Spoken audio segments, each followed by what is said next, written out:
నమస్కారం. PS news TV వార్తలకు స్వాగతం. ముందుగా వార్తల్లోని ముఖ్యాంశాలు. మహిళా బిల్లుపై క్షమాపణలు తెలిపిన మోదీ. నారీ శక్తి బిల్లు ఆమోదంలో విఫలమయ్యామని అంగీకారం. దేశ మహిళలకు క్షమాపణలు తెలిపిన ప్రధాని. మహిళల సాధికారతకు కట్టుబడి ఉంటామన్న హామీ.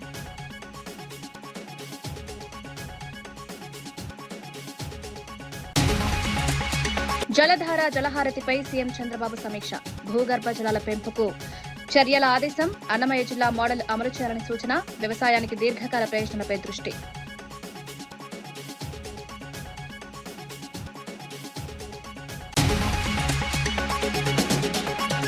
ఆదివాసీ హక్కులపై కవిత కీలక సమావేశం. జేఏసీ నేతలతో రాజ్యాంగ హక్కులపై చర్చ. ఆదివాసీల సమస్యల పరిష్కారానికి హామీ. సామాజిక న్యాయం కోసం పోరాటం కోసం పిలుపు.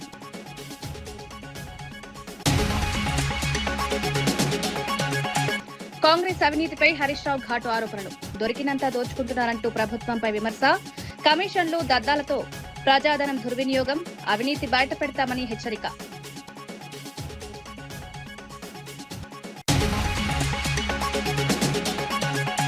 తెరపై ప్రచారంపై నజర్ ప్రకాష్ రాజ్ స్పందన. యాంటీ హిందూ ప్రచారం జరుగుతోందని ఆరోపణ. అన్ని మతాలను గౌరవిస్తారన్న ప్రకాష్ రాజ్. మతం పేరుతో ద్వేష రాజకీయాలను ఖండించిన నటుడు.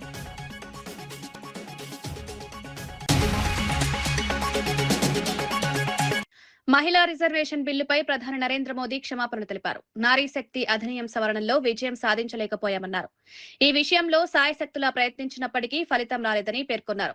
దేశంలోని తల్లులు సోదరీమణులకు క్షమాపణలు కోరుతున్నట్లు తెలిపారు. మహిళల సాధికారతకు ప్రభుత్వం కట్టుబడి ఉందన్నారు. భవిష్యత్తులో ఈ అంశంపై మరింత దృష్టి సారిస్తామని సంకేతాలిచ్చారు. మహిళల అభివృద్ధి ప్రభుత్వ ప్రధానాంశంగా కొనసాగుతుందని స్పష్టం చేశారు. भारत का हर नागरिक देख रहा है कि कैसे भारत की नारी शक्ति की उड़ान को रोक दिया गया, उनके सपनों को बेरहमी से कुचल दिया गया। हमारे भरसक प्रयास के बावजूद हम सफल नहीं हो पाए।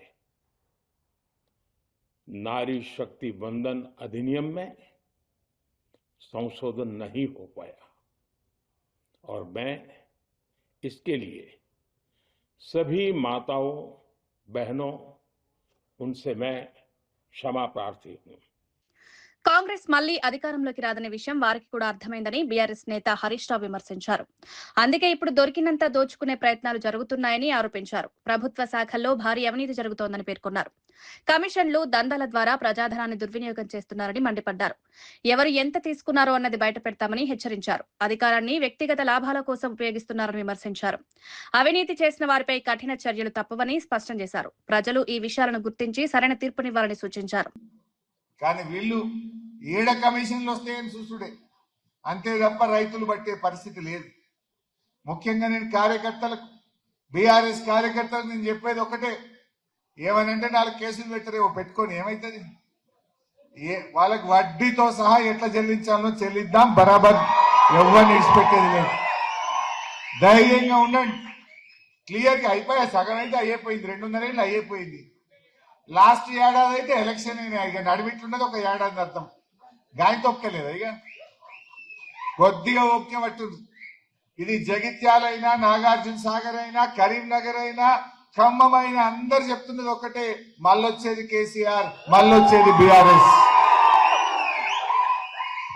అది మనకంటే ఎక్కువ కాంగ్రెస్ వాళ్ళకే మంచిగా అర్థమైంది. ఎందుకంటే వాళ్ళు ఇక ఈ తిరుగుడు బంద్ చేసిరు, సర్దుకుండు మోప చేసిరు. ఎవరికి ఎంత దొరికితే గంత ఒకటే కొట్టుడిగా, కమిషన్లు కొట్టుడు, సర్దుకుండులో పడ్డారు కొడుకులు. మనకంటే ఎక్కువ వాళ్ళకి అర్థమైంది, ఇక మళ్ళీ వచ్చేట్లు ఏమి రాదు. కానీ అంత గక్కిద్దాం, ఎవరిని విడిచిపెట్టేది లేదు. ఎవడోడు ఎంతెంత తిన్నాడో, దేట తిన్నాడో. మీ నల్గొండ జిల్లాలో అయితే మిల్లర్లతో కుమ్మక్కైంది. మిల్లర్లతో కాంగ్రెస్ ఎమ్మెల్యేల మీటింగ్ పెట్టినాక కటింగ్ ఎక్కువైంది. అంతకుముందు మంచిగానే ఉండే ధర 2600, 2700 పోయింది. ఎప్పుడైతే ఎమ్మెల్యేలు మిల్లర్ల మీటింగ్ అయిందో 300 తగ్గింది. తగ్గిందా లేదా? అరే మంత్రులు ఎమ్మెల్యేలు కలిస్తే రైతుకు రూపాయి పెరుగుతుందా తగ్గుతుందా? కానీ ఈ నల్గొండ జిల్లా స్పెషల్. ఎమ్మెల్యేలు, మిల్లర్లు, మంత్రులు మీటింగ్ పెట్టిండ్రు, తెల్లారికెళ్ళి 300 రూపాయలు కటింగ్ పడ్డది. మరి ఆ పైసలు ఎవరి జేబులలో పోతున్నాయి, యాడికి పోతున్నాయి? ఇదా ఇవాళ కాంగ్రెస్ చేసేది? దయచేసి మీరు ఆలోచించండి. మేము హెచ్చరిస్తా ఉన్నాం ఇక్కడి నుంచి. కాంగ్రెస్ డీఎంకే కుటుంబ పార్టీలని మంత్రి సత్యకుమార్ విమర్శించారు. మహిళా బిల్లు, డీలిమిటేషన్ బిల్లులను వ్యతిరేకిస్తున్న పార్టీలు తదుపరి తరాన్ని ప్రోత్సహిస్తున్నాయన్నారు. ఈ వ్యతిరేకత వల్ల మానసిక ఆనందం పొందుతున్నారని వ్యాఖ్యానించారు. మహిళలను అవమానించే ఉద్దేశం తమకు లేదని స్పష్టం చేశారు. రాజకీయ లాభాల కోసం ఈ అంశాలను ఉపయోగిస్తున్నారని విమర్శించారు. ప్రజలు వాస్తవాలను అర్థం చేసుకోవాలని సూచించారు. కాస్త 272 సీట్లకు పెరుగుతుంది.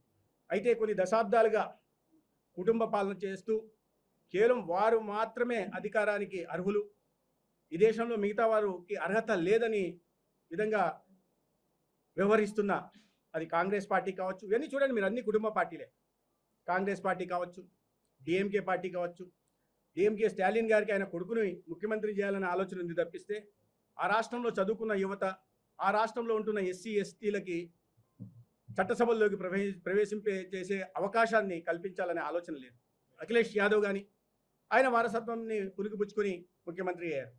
మహారాష్ట్రలో చూస్తే శివసేన పార్టీ. ఎవరైతే తరువారి తరాన్ని ప్రోత్సహిస్తున్నారో వాళ్ళందరూ ఏకమయ్యి ఇవాళ ఈ మహిళా రిజర్వేషన్ బిల్లుని, డీలిమిటేషన్ బిల్లుని కూడా నిర్వీర్యం చేసి ఓటమి పాలయ్యేలాగా చేశారు. దీని ద్వారా వారు ఏమైనా మానసికానందం పొందుతున్నారేమో కానీ దీన్ని ఈ దేశంలో ఉంటున్న దాదాపు 50% ఉంటున్న మహిళలకి అవమానపరిచామనే భావన వాళ్ళకి లేదు. ఇది కేవలం ఒక బిల్లు పార్లమెంట్లో ఓడిపోవడం మాత్రమే కాదు, 50% పైగా ఉంటున్న మహిళల ఆత్మగౌరవం మీద జరిగిన దాడిగా కూడా మనం చూడాలి. కేసీఆర్ ప్రజల్లోకి రాలేదని విమర్శించే కాంగ్రెస్ నేతలకు ఎమ్మెల్యే తలసాని శ్రీనివాస్ యాదవ్ కౌంటర్ ఇచ్చారు. కేసీఆర్ బయటకొస్తే భయపడుతున్నారని వ్యాఖ్యానించారు. గతంలో బయటకు వచ్చినప్పుడు కృష్ణా జలాల విషయంలో ప్రభుత్వం ఇబ్బందులు పడిందని గుర్తు చేశారు. ఇప్పుడు జగిత్యాల పర్యటన నేపథ్యంలో కాంగ్రెస్ హడావిడి చేస్తోందన్నారు. రైతు భరోసా, మేడిగడ్డ సందర్శన ప్రకటనలు కూడా దీనికే నిదర్శనమని పేర్కొన్నారు. ప్రజలు నిజాన్ని గమనిస్తున్నారని తెలిపారు.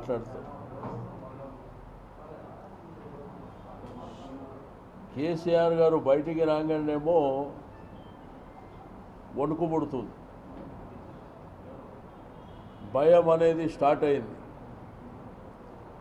గతంలో ఒక్కసారి బయటకు వస్తే కృష్ణా జలాల ఇష్యూ వారు మాట్లాడిన తర్వాత 10 రోజులు తర్జనా భర్జన పడ్డది ప్రభుత్వం. ఇప్పుడు జగిత్యాలకైనా బయటకు వస్తుందంటే రేపు రైతు భరోసా వేస్తామని,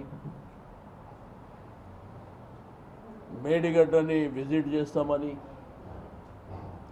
కానీ ఎందుకు భయపడుతుంది? 2.5 సంవత్సరాలు అయింది. ఇక వీళ్ళ పాపం పండే రోజు కూడా చాలా దగ్గరలోనే ఉందని చెప్పి నేను ఈ సందర్భంగా తెలియజేస్తా ఉన్నాను. దేనికి కూడా అడ్డగోలు ఆన్సర్లు తప్ప, భూతు పురాణం తప్ప ప్రజలకు మనం ఇది చేయాలి, మనకు అవకాశం ఇచ్చిండ్రు అనేటువంటిది మాత్రం ఎక్కడ లేదు.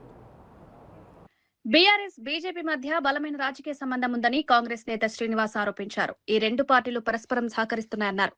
ఎంపీ ఎన్నికల్లో బీఆర్ఎస్ కు 0 సీట్లు వస్తాయని ధీమా వ్యక్తం చేశారు. ప్రజలు ఈ రెండు పార్టీల అసలు వైఖరిని అర్థం చేసుకున్నారని పేర్కొన్నారు. రాజకీయ ప్రయోజనాల కోసం కలిసి పనిచేస్తున్నారని విమర్శించారు. కాంగ్రెస్ పార్టీపై ప్రజల విశ్వాసం పెరుగుతోందన్నారు. రాబోయే ఎన్నికల్లో ఇది స్పష్టంగా కనిపిస్తుందని తెలిపారు. బ్లాక్ కాంగ్రెస్ కమిటీ అధ్యక్షులు అందరూ పేరు పేరున అందరికీ నా హృదయపూర్వక నమస్కారాలు ఈ సందర్భంగా తెలియజేస్తూ, జైత్యాల శాసనసభ్యులు సంజయ్ కుమార్ గారు జైత్యాల్లో జరుగుతున్నటువంటి రాజకీయ పరిణామాలు, ఈ పరిణామాలను అనుకూలంగా మలుచుకునే ప్రయత్నం చేస్తున్నటువంటి బీఆర్ఎస్ నాయకత్వం చేస్తున్నటువంటి తప్పిదాలు, వారి యొక్క దుర్బుద్ధి, వారి కుట్ర, వారి ఆలోచన అంతా కూడా సంజయ్ గారు చెప్పడం జరిగింది. మీరు క్రాస్ బీడ్ ఎన్నికల్లో ఓటేసినందుకు మిమ్మల్ని సస్పెండ్ చేసిన సందర్భాన్ని గుర్తు చేస్తూ మా గురించి మీరు మాట్లాడాల్సిన అవసరం లేదు. ప్రజాసేవలో ప్రజల అభివృద్ధి కోసం, ఈ ప్రాంతాల అభివృద్ధి కోసం మేము ఏ విధంగా పనిచేసినామనేటువంటి అంశాన్ని వారు చక్కగా చెప్పడం జరిగింది. సరే, మళ్ళీ వారు చెప్పిన అంశాల జోలికి నేను వెళ్లకుండా ఈరోజు క్రాస్ ఓటింగ్కు పాల్పడినందుకు ఇదే బీఆర్ఎస్ పార్టీ నుంచి సస్పెండ్ చేసినటువంటి వాళ్ళు మంచోళ్ళని మీ పక్కన కూర్చోండి కిక్కు నవ్వినని చెప్పండి, కిసుకు నవ్వినట్టు వారు ఒకసారి పునరాలోచించుకోవాలి. నేను కొన్ని అంశాలు చెప్పే ప్రయత్నం చేస్తున్నాను. పచ్చి అబద్ధాలకు బ్రాండ్ అంబాసిడర్గా మారినటువంటి హరీష్ రావు గారికి ఈ మధ్యలో తోడేండు కేటీఆర్ గారు జైచాల్లో. పచ్చి అబద్ధాలు, కోడిగుడ్డు మీద ఈకలు పీకే ప్రయత్నం చేసిరు జైచాల్లో తప్ప వాళ్ళు కొత్తగా మాట్లాడింది ఏం లేదు. అసెంబ్లీలో మాట్లాడినా ప్రజలు తప్పుదో పట్టించేటువంటి, బయట బహిరంగ సభలో మాట్లాడినా ప్రజలు పక్కదో పట్టించేటువంటి మాటలే తప్ప ఏ ఒక్కటి ప్రజలకు ఉపయోగపడేటువంటి ఆలోచన కాదు. వారి ఆలోచన అంతా కూడా దుర్బుద్ధితోనుంది. ఎప్పుడు అధికార పీఠంపై ఎక్కాలని, అసలు మేము ఎందుకు ఓడిపోయినామనే ఆలోచన వాళ్ళు ఇప్పటికిక్కడ చేస్తలేరు. ఓడిపోయిన 2 రోజుల నుంచే ఇక ఈ ప్రభుత్వం ఉంటుందా, కూలుద్ది కాలుద్ది, ఇక మేము ఎక్కుతాం గద్దెనెక్కాలని. వాళ్ళ యావంతా కూడా మళ్ళీ గద్దెనెక్కాలి, ప్రజా సొమ్మును దోచుకోవాలి. 2014 ధనిక రాష్ట్రం అన్నాడు KCR.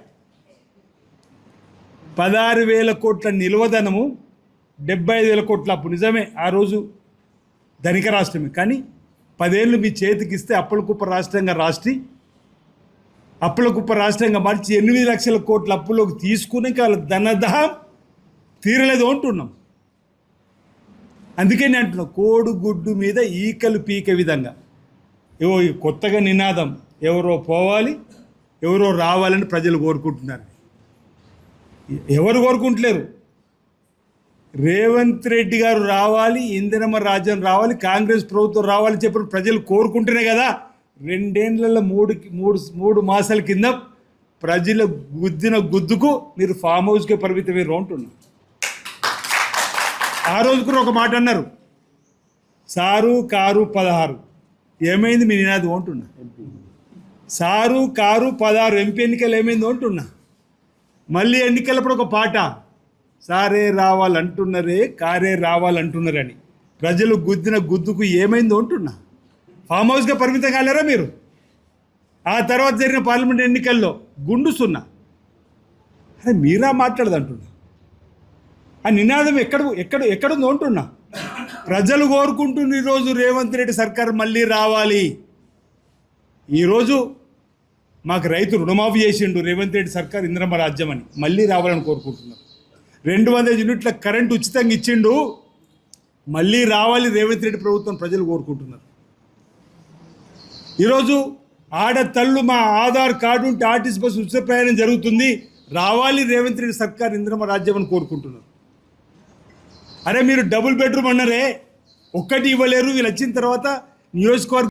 Jagtial MLA Sanjay Kumar BRS working president KTR పై ఘాటు విమర్శలు చేశారు. ఆయన అహంకారం, అవినీతి కారణంగానే పార్టీ 2023లో అధికారం కోల్పోయిందన్నారు. ఎమ్మెల్సీ ఎన్నికల్లో క్రాస్ ఓటింగ్ జరగడానికి కేటీఆర్ కారణమా అని ప్రశ్నించారు. పార్టీ లోపలి వ్యవస్థ బలహీనపడిందని ఆరోపించారు.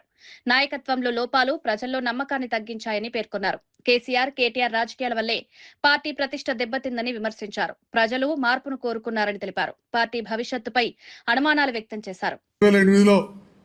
ఎన్టీఆర్ ఆరోగ్య సేవ పెట్టి ఎన్నో సేవా కార్యక్రమాలు చేస్తే దాని మీద క్రిమినల్ కేసు పెట్టించారు. రమణ గారి కుటుంబ సభ్యుల మీద, మిత్రుల మీద క్రిమినల్ కేసు పెడితే పోలీస్ స్టేషన్లకు పోవాల్సి వచ్చింది, ఎంక్వైరీ ఎదుర్కోవాల్సి వచ్చింది. ఇక్కడ నుంచి ప్రణబ్ ముఖర్జీ గారికి కూడా లెటర్ పెట్టించారు ఫ్రాడ్ అయిందని చెప్పి. తెలియదా రమణ గారికి ఈ విషయం? ఇవాళ బీఆర్ఎస్ యువత పింక్ కలర్ కుర్చీలు వేసుకొని వాణినగర్లో కూర్చుంటారు చెట్ల కింద.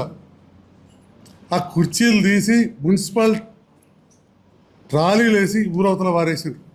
మేమందరం కొట్లాడినాం అప్పుడు. నేను బీఆర్ఎస్ తోటే ఉన్నా, ఇప్పటికీ చెప్తా ఉన్నా, వాళ్ళందరూ మంచి మిత్రులు. ఎందుకు తీస్తున్నారంటే ఇదే జీవన్ రెడ్డి గారు మరదలు మా రాజ్యం వచ్చింది తీసేస్తామన్నారు. కుర్చీలు కూడా ఉంచలేదు. మా సోదరుడు రాజేశ్వర రెడ్డిని SC/ST క్యాస్ట్లో దామోదరరావు గారి మీద డీజీపీ దాకా పోయారు. చిన్న చిన్న డీలర్లను కూడా డీలర్షిప్లు తీసేసారు. కొంతమంది ఉద్యోగస్తులు అప్పుడున్న ప్రభుత్వానికి అనుకూలంగా మంచిగా పనిచేస్తే వాళ్ళు ఈ జిల్లాల్లో ఉండొద్దని చెప్పి ట్రాన్స్ఫర్ చేయించారు. అందుకే ఇవాళ మీరు అందరూ కూడా జీవన్ రెడ్డి గారికి ఎదురేగి స్వాగతిస్తున్నారు. లోఫర్ అన్నందుక కేటీఆర్ గారు. మేము మిమ్మల్ని గౌరవించుకున్నాం, ఎన్నడూ మాట్లాడలే, మీ దగ్గర నేను ఎన్నడూ కాఫీ తాగలే, మీ ఫామ్ హౌస్ ప్రభుత్వం వచ్చేంతవరకు నేను ఎన్నడూ వెళ్ళలే. జగిత్యాల ప్రజలకు తెలుసు తెలియదు ఈ విషయం. నేను టికెట్ కోసం ఎన్నడూ మీ దగ్గర రాలే. మీరు మీ కుటుంబ సభ్యులు పిఎల్ ద్వారా నన్ను పిలిపించుకున్నారు. ఇది గెలిచే సీటు కాదు, 3వ స్థానం కేసీఆర్ గారు ఉన్న స్థానం. కష్టమన్నా అయినా పోటీ చేయండి అన్నారు. రాజకీయ కుటుంబంలోకి వెళ్ళి వచ్చిన మళ్ళీ చెప్తున్నా, మీకంటే ఏం తక్కువ కుటుంబం కాదు నా రాజకీయంగా. మీ అమ్మగారు నా అమ్మగారు బోయినపల్లి మండలమే. ఒక్కసారి వెళ్ళి తెలుసుకోండి, అత్యంత గౌరవంగా ఉంటారు. మీ మేనమావ, మా మేనమావ, మీ చిన్న మేము. ఒకసారి వెళ్ళి తెలుసుకోండి. మహిళా రిజర్వేషన్లపై జరుగుతున్న దుష్ప్రచారాన్ని నమ్మొద్దని కాంగ్రెస్ ఎంపీ చామల కిరణ్ కుమార్ రెడ్డి విజ్ఞప్తి చేశారు. కాంగ్రెస్ ఇండియా కూటమి రిజర్వేషన్లకు వ్యతిరేకం కాదని స్పష్టం చేశారు. డీలిమిటేషన్ ను ఏకపక్షంగా అమలు చేయడానికే తమ వ్యతిరేకత అని తెలిపారు. 2024లోనే రిజర్వేషన్లు ఎందుకు అమలు చేయలేదని కేంద్రాన్ని ప్రశ్నించారు. అన్ని రాష్ట్రాల అభిప్రాయాలను పరిగణలోకి తీసుకోవాలని సూచించారు. దక్షిణాది రాష్ట్రాలకు అన్యాయం జరగకుండా జాగ్రత్తలు తీసుకోవాలన్నారు. మహిళల హక్కుల విషయంలో సమగ్ర చర్చ అవసరమని పేర్కొన్నారు. బాధ్యతాయుత నిర్ణయాలు తీసుకోవాలని కోరారు. 2027లో వచ్చే సెన్సస్ తర్వాత జరగాల్సిన డీలిమిటేషన్ కానీ, సీట్ ఎక్స్టెన్షన్ కానీ ఏదన్నా ఉంటే డిస్కస్ చేయాల్సింది అర్జెంటుగా తీసుకొచ్చి, ఇప్పుడు జరుగుతున్నటువంటి వెస్ట్ బెంగాల్ ఎన్నికలు, తమిళనాడు ఎన్నికలలో ఎట్టి పరిస్థితుల్లో బీజేపీ పట్టు సాధించాలి అన్న ఉద్దేశంతో ఈ 3 రోజుల సమావేశాలు ముఖ్యంగా అత్యవసరంగా ఈ యొక్క డీలిమిటేషన్ మరియు ఎక్స్టెన్షన్ ఆఫ్ సీట్స్ గురించి తెచ్చినట్టుగా క్లియర్గా తేటతెల్లమైంది. ఎందుకంటే మహిళా రిజర్వేషన్ కానీ, మహిళలకు కానీ ఇండియా కూటమిలో ఉన్నటువంటి కాంగ్రెస్ కానీ, డిఎంకే కానీ, సమాజ్వాదీ పార్టీ కానీ ఎవ్వరూ వ్యతిరేకం కాదు. కావాలని నరేంద్ర మోడీ పెట్టిన బిల్లులో మహిళా రిజర్వేషన్తో పాటు డీలిమిటేషన్, ఎక్స్టెన్షన్ ఆఫ్ సీట్స్ పెట్టి 850 సీట్లు చేస్తామని చెప్పి, ప్రోరేటా ప్రకారం చేస్తామని చెప్పి మహిళా రిజర్వేషన్ బిల్ అనేది దేశానికి చూపియనికే పెట్టారు. కానీ మీ అందరికి ఒకటే నిమిషంలో విన్నపం చేసుకుంటున్నారు. 2023లోనే అన్ని పొలిటికల్ పార్టీలు మహిళా రిజర్వేషన్ ని క్లియర్ చేయడం జరిగింది. 24లో పెట్టే మహిళా రిజర్వేషన్ బిల్లును అమలు చేయడంలో కేంద్రం కాలయాపన చేస్తోందని టీపీసీసీ ప్రధాన కార్యదర్శి గజ్జల కాంతం విమర్శించారు. 2023లోనే బిల్లు ఆమోదం పొందినా అమలు చేయలేకపోవడం ఎందుకని ప్రశ్నించారు. డీలిమిటేషన్ పేరుతో దక్షిణాది రాష్ట్రాలకు అన్యాయం జరుగుతోందని ఆరోపించారు. జనాభా ప్రాతిపదికన సీట్ల పెంపుపై ఆందోళన వ్యక్తం చేశారు. ఓబీసీ మహిళలకు తగిన వాటా కల్పించాలన్నారు. మహిళల హక్కుల విషయంలో కేంద్రం స్పష్టతనివ్వాలని డిమాండ్ చేశారు. రాజకీయ లాభాల కోసం ఆలస్యం చేయడం తగదని పేర్కొన్నారు. దయచేసి మీడియా వాళ్ళు, ప్రెస్ వాళ్ళు కూడా మీరు ఆలోచన చెయ్యండి, అది తెప్పించుకోండి. పార్లమెంటులో ఉన్నటువంటి కేంద్ర మంత్రులు ఉంటారు, ఎంపీలు ఉంటారు, వాళ్ళ ద్వారా ఒక 3 బిల్లు పెట్టినాయి. ఆ బిల్లుకును ఈ మహిళా రిజర్వేషన్ బిల్లు దాంట్లో ఉందా, వాస్తవాలు మాట్లాడుకోవాలి.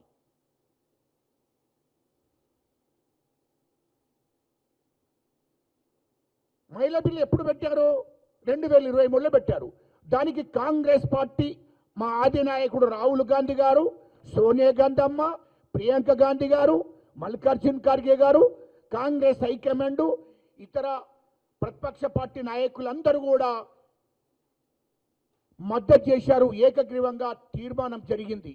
మహిళలకు ఖచ్చితంగా 33% రిజర్వేషన్ ఇవ్వవలసిందని చెప్పి నిండు పార్లమెంట్లో అందరూ మద్దతు చేశారు. ఏకగ్రీవంగా తీర్మానం జరిగింది పార్లమెంట్లో 2023లో. అదేవిధంగా రాజ్యసభలో కూడా ఏకగ్రీవంగా తీర్మానం జరిగింది. అన్ని పార్టీలు కూడా మద్దతు చేశాయి. కాంగ్రెస్ పార్టీ ముందున్నది మా సోనియా గాంధీ, రాహుల్ గాంధీ గారు. ఇటు పార్లమెంట్లో ఆమోదమైంది, అటు రాజ్యసభలో ఆమోదమైంది. తనపై ఉన్న ఆరోపణలపై ఎంపీ పుట్టా మహేష్ స్పందించారు. తాను ఎలాంటి తప్పు చేయలేదని స్పష్టం చేశారు. కేసు విచారణలో ఉందని, ఈ దశలో మరింతగా మాట్లాడలేనని తెలిపారు. న్యాయపరంగా పోరాడి నిర్దోషిగా బయటపడతానని నమ్మకం వ్యక్తం చేశారు. కష్ట సమయంలో తనకు అండగా నిలిచిన ప్రజలకు ధన్యవాదాలు తెలిపారు. నిజం చివరకు బయటపడుతుందని పేర్కొన్నారు. తాను న్యాయ వ్యవస్థపై పూర్తి విశ్వాసం ఉంచుతున్నానన్నారు. ఎలాంటి తప్పు చేయలేదు అనేది కూడా ఇవాళ ఇన్వెస్టిగేషన్ లో క్లియర్ గా కనబడుతుంది. ఇప్పుడు వీళ్ళందరూ కూడా 10 మంది ఎవరున్నారో వాళ్ళందరూ కూడా నాకు ఫస్ట్ టైమే పరిచయము. అందుకని వీళ్ళతో ఎప్పుడు కూడా నాకు సంబంధాలు లేవు అని కూడా క్లియర్ గా ఇన్వెస్టిగేషన్ లో తేలింది. ఇంకా వచ్చే రోజుల్లో ఇంకా ఇన్వెస్టిగేషన్ జరుగుతుంది కాబట్టి నేను అన్ని వివరాలు ఇన్వెస్టిగేషన్ అయిపోయినాక నాకు క్లీన్ గా బయటకు వస్తానని 100% నాకు తెలుసు. ఎందుకంటే నేను ఏది తప్పు చేయలేదు కాబట్టి 100% నేను బయటకు వస్తానని నేను అనుకుంటున్నాను. వచ్చినాక ప్రతి ఒక్క డీటెయిల్స్ మీకు మీడియాలో ప్రతి ఒక్క డీటెయిల్స్ మీ అందరికి తెలుపుతున్నాను, మీ అందరికి తెలుపుతూ అలాగే ఏమన్నా కానీ కార్యక్రమాలు ఉంటాయి, గవర్నమెంట్ కార్యక్రమాలు ఉంటే పాల్గొంటాను. అలాగే మా కార్యకర్తలు ప్రజలు అందరు కూడా ఎవరైనా కలవాల్సిన వాళ్ళందరినీ కలుసుకుంటున్నాను. ఇవాళ ఏలూరుకి రావడం జరిగింది. అందరు కూడా నన్ను ఆస్వాదించిన ప్రతి ఒక్కరిని, నన్ను తోడుగా ఉండే ప్రతి ఒక్కరిని, ఏలూరు ప్రజలు ప్రతి ఒక్కరు నాతో తోడుగా ఉన్నారు. అందరూ కూడా నేను తప్పు చేయను, వాళ్ళ ఎంపీ తప్పు చేయడు అనేది వాళ్ళందరికీ తెలుసు. నేను మళ్ళీ మీ అందరి మీడియా తరఫున మళ్ళీ తెలుపుకున్నా, ఎక్కడ కానీ తప్పు చేయలేదు. నేను బయటికి క్లీన్ గా వస్తానని మీ అందరికీ తెలుపుకుంటూ అందరికి కూడా నమస్కారాలు. బీజేపీ తెలంగాణ ఏర్పాటును అడుగడుగున అవమానిస్తోందని ఎమ్మెల్యే కడియం శ్రీహరి మండిపడ్డారు. మహిళా బిల్లుకు డీలిమిటేషన్ లింక్ చేయడం వెనుక రాజకీయ కుట్ర ఉందని ఆరోపించారు. ప్రతి అంశాన్ని రాజకీయ లాభాల కోసమే ఉపయోగించుకుంటున్నారని విమర్శించారు. తెలంగాణ గౌరవాన్ని దెబ్బతీసే వ్యాఖ్యలను సమర్థించడం సరైంది కాదన్నారు.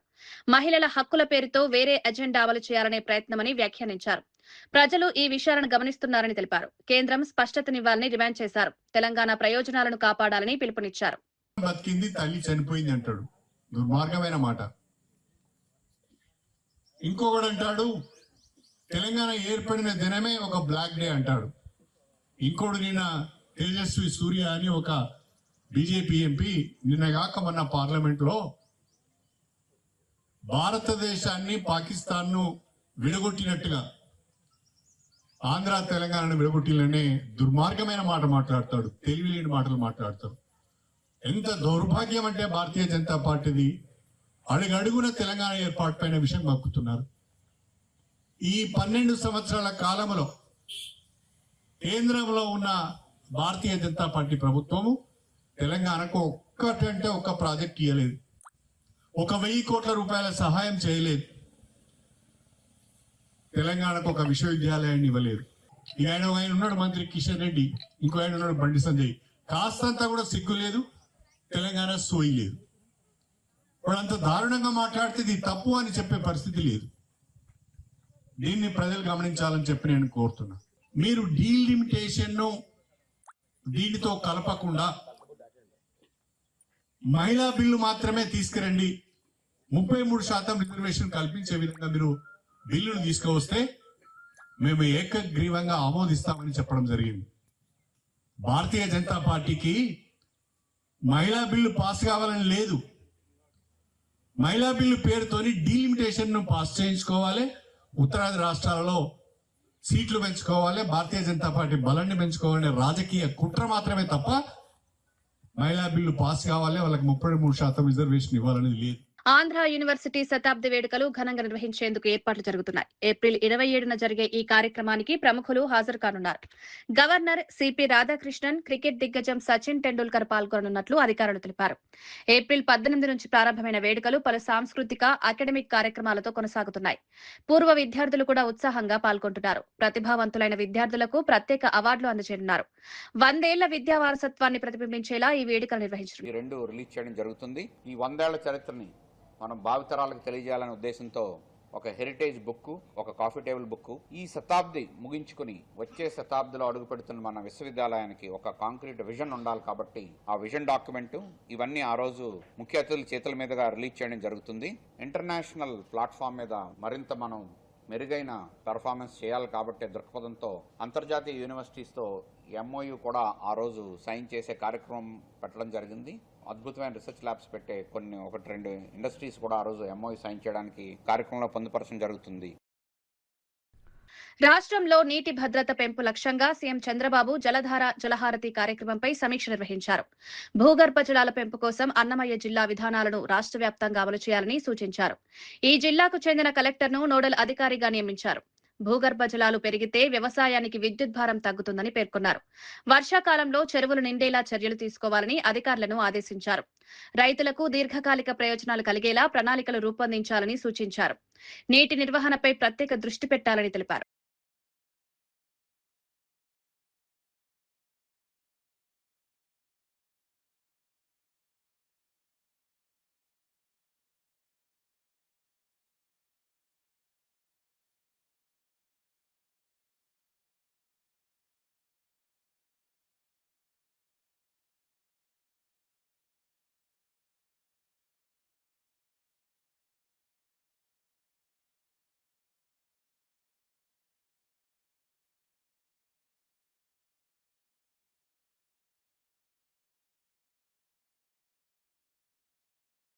మహిళా బిల్లుతో పాటు డీలిమిటేషన్ బిల్లును ఆమోదించుకోవాలని బీజేపీ కుట్ర చేస్తోందని మాజీ ఎంపీ వి హనుమంతరావు విమర్శించారు. 2029 ఎన్నికల్లో లబ్ధి పొందేందుకే ఈ వ్యూహం అమలు చేస్తున్నారని ఆరోపించారు. కులగణన లేకుండా డీలిమిటేషన్ చేయడం వల్ల బీసీలకు నష్టం జరుగుతోందన్నారు. మహిళల పేరుతో రాజకీయ ప్రయోజనాలు సాధించాలనే ప్రయత్నమని విమర్శించారు. కాంగ్రెస్ ఎప్పుడూ బడుగు బలహీన వర్గాల పక్షాన నిలుస్తుందన్నారు. ప్రజలు ఈ విషయాన్ని గుర్తించాలని పిలుపునిచ్చారు. अर्जुन सिंह सर, ये तो अन्याय है। टैलेंट किसी का बाप पार्टी ने किसी का देन नहीं है। God has given to everybody knowledge, तो टैलेंट हर एक के पास है అని నేను సోనియా గాంధీకి చెప్పిన. ఏం చేయాలంటే మేము మా పిల్లలు చదువుతారు, తెలుగు, మలయాళం, ఒరియాలం, ఉర్దూ అన్ని చదువుతారు. కానీ మా దగ్గర కూడా మాకు అవకాశాలు ఇవ్వాలంటే అప్పుడు రాహుల్ గాంధీ ఏది డాక్టర్ మన్మోహన్ సింగ్ బిల్లు పెడితే బిల్లు పాస్ అయిందా లేదా? ఏ పార్లమెంటులో ఏ అసెంబ్లీలో మా సంఖ్య ఎక్కువ ఉన్నదిరా బాబు. ఎస్సీ ఎస్టీ ఓబీసీ మైనార్టీలు ఉన్నారు, మా లెక్క లేదన్నారు. బిల్లు పాస్ అయిందా లేదా? ఇవాళ నువ్వు అడాబడుగా చేసి 131 రాజ్యాంగ సవరణ బిల్లు తెచ్చి 2/3 మెజార్టీ ఎట్లా వస్తుందిరా బాబు? నీ జాగీరా. ఇవాళ దానికి నాకు విచిత్రం ఏమంటుందంటే ఆయన ఏది నిడదవోలు దగ్గర ర్యాలీ తీసిండంట. చంద్రబాబు నాయుడు గారు మర్చిపోయినరు. మీరేమన్నారు? మా రామారావు వచ్చిన తర్వాతకే బీసీలను గుర్తించి ఇవాళ బీసీలే లేరు. ఇంట్లో బీసీలకు కావాలని అడిగింది అదే ప్రియాంక, అదే రాహుల్ గాంధీ, పార్లమెంట్ మెంబర్లు అందరూ అడిగి మేము అదే అడుగుతున్నాం. మా సంఖ్య ఎందుకు తీసుకోరు? అదే విధంగా రేపు మహిళా బిల్లులో కూడా మా వాటా అడిగినాం.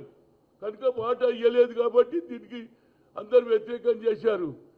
అది అయితేనేమో నా గెలుపంటావు. ఇప్పుడు అట్లా అన్యాయం చేసేసి ఇట్ ఇస్ బ్లాక్ డే అంటారు. బ్లాక్ డే కాదురా బాబు, మేము బడుగు బలహీన వర్గాలను అన్యాయం చేస్తున్నారు కాబట్టి మా పేదవాళ్లకు బ్లాక్ డేగా చేసిరు మీరు. కనుక ఎట్టి పరిస్థితుల్లో అన్ని జిల్లాలలో తిరుగుతాయి. ఓబీసీ ఎంపీస్ కన్వీనియర్గా రాష్ట్రమే కాదు ఇతర రాష్ట్రాలలో కూడా తిరుగుతా. నరేంద్ర మోడీ ఇక నీ ఆటలు చాలు. ఎన్ని అబద్ధాలే చెప్తాడు. ఎప్పుడు చెప్పినా 25 లక్షల మంది బిలో పావర్టీ వాళ్ళని పైకి తెచ్చిన, ఏడు తెచ్చిన లెక్క చెప్పు. అదే ఇందిరాగాంధీ భూ సంస్కరణ అమలు చేసి దున్నేవాడికి భూమి ఇచ్చింది. నువ్వు ఏం చేసినావు చెప్పు. నువ్వు చెప్పుకునేదానికి మాకే సిగ్గాయిస్తుంది. ఒక బీసీగా ఉండి నువ్వు బీసీలకే అన్యాయం చేస్తున్నావు. అదే అగ్ర కులాలలో పుట్టినటువంటి రాహుల్ గాంధీ, ప్రియాంక గాంధీ పేదవాళ్ళ గురించి. వార్తలు ముగించే ముందు ముఖ్యాంశాలు మరోసారి. మహిళా బిల్లుపై క్షమాపణలు తెలిపిన మోదీ. నారీ శక్తి బిల్లు ఆమోదంలో విఫలమయ్యామని అంగీకారం. దేశ మహిళలకు క్షమాపణలు తెలిపిన ప్రధాని. మహిళల సాధికారతకు కట్టుబడి ఉంటామన్న హామీ.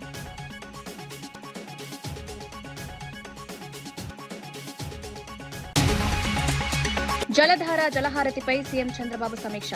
భూగర్భ జలాల పెంపుకు చర్యల ఆదేశం. అన్నమయ్య జిల్లా మోడల్ అమలు చేయాలని సూచన. వ్యవసాయానికి దీర్ఘకాల ప్రయోజనాలపై దృష్టి.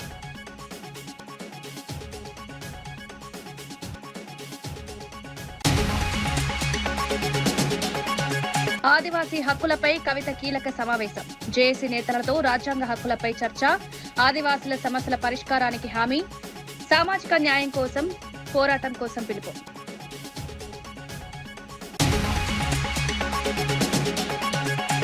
కాంగ్రెస్ అవినీతిపై హరీష్ రావు ఘాటు ఆరోపణలు. దొరికినంత దోచుకుంటున్నారంటూ ప్రభుత్వంపై విమర్శ. కమిషన్లు, దద్దాలతో ప్రజాధనం దుర్వినియోగం. అవినీతి బయటపెడతామని హెచ్చరిక.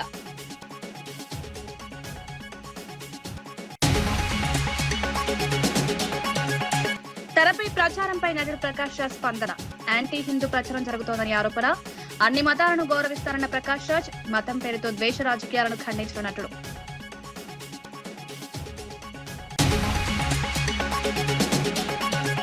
విశేషాలు మరో బులెటిన్లో మళ్ళీ కలుద్దాం. నమస్కారం.